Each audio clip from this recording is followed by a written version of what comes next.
Friends, greetings to all of you. It is a matter of great pleasure for me to be a part of this policy makers conclave on the important topic of disruptive foundational literacy and numeracy. I am certain that all of you will come up with important suggestions and ideas on how to improve FLN outcomes for children and adults in a relatively short period of time. FLN is broadly conceptualized as one's ability to read basic text and solve basic math problems. This is a necessary foundation and an indispensable prerequisite for all future schooling and various life outcomes like health, employment, etc. Friends, when we were young, teachers often focused on the 3 R's. These are reading, writing, and arithmetic. These 3 basics have been the mainstay of our education system since ages. However, as technology has progressed, more and more schools have not been stressing on these basic principles. It is indeed true that education is much beyond the basics of reading, writing, and arithmetic. However, 3 R's are the bedrocks on which the edifice of all education is built up. I see a close association between the concept of the 3 R's and FLN. If a student can read, write, and have basic mathematical skills, it paves the way for future learning and development. Foundational literacy is one of the most basic human rights. It is also one of the most important elements of socio-economic transformation from individual to social, national and international level. Be it public health or employment opportunities, social equality or civic participation, literacy and numeracy are the most basic requirements in every field. If we want to make our world a better place for our future generations, then foundational literacy and numeracy will be the first and most important step. Friends, human resource is the biggest asset of any nation. The condition and direction of any country, to a great extent, depends on the quality of its human resource. And the condition of human resource depends on what are the education and health levels of the country. To a certain extent, even health outcomes depend on education levels. The United Nations has set a sustainable development goal for the world towards ensuring completely free, equitable, and quality primary and secondary education of all children. The UN has set a deadline of 2030 to achieve this goal. We all have a lot of work to do towards achieving this goal, and we have to increase the pace of improvements in educational system. As per various international and national reports, learning levels of children are not exactly at the levels we would like them to be. During COVID, this situation has only worsened due to this terrible epidemic of the century, and it was a compulsion to keep the schools closed. Although the schools were doing their work in online mode, but as you all know, the quality of education which is available in offline mode cannot be delivered to the children exclusively in online mode. And not only India, but the whole world had to face this type of problem. If the pandemic has done the work of disrupting our existing education system, then to overcome it, we need to use disruptive technologies in literacy and numeracy.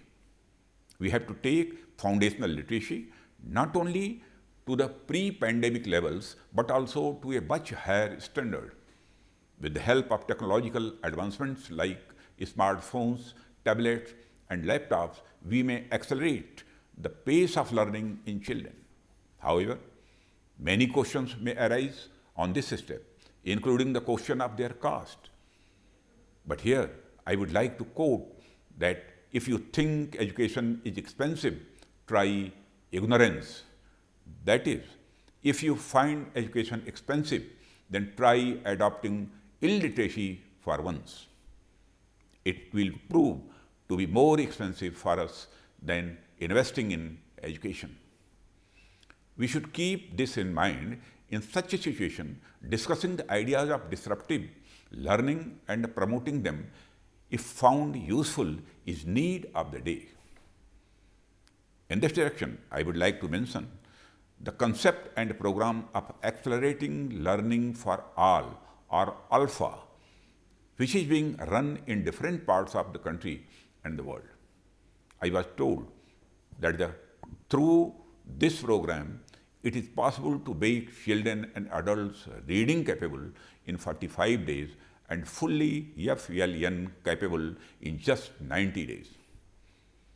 I hope that in the coming times, this program becomes more successful and gets a wider reach. Friends, I would also like to share with you that the government is also proactively and diligently working to improve foundational literacy and numeracy outcomes among children.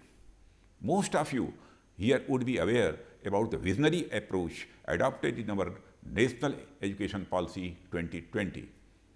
This policy emphasizes that the highest priority of the education system will be to achieve universal literacy and numeracy in primary schools.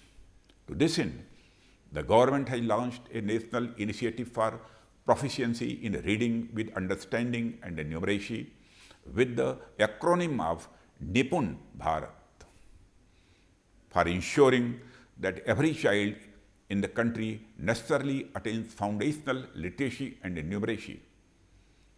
The Government of India has also initiated a wide range of programs for achieving the goal of universal elementary education through several interventions.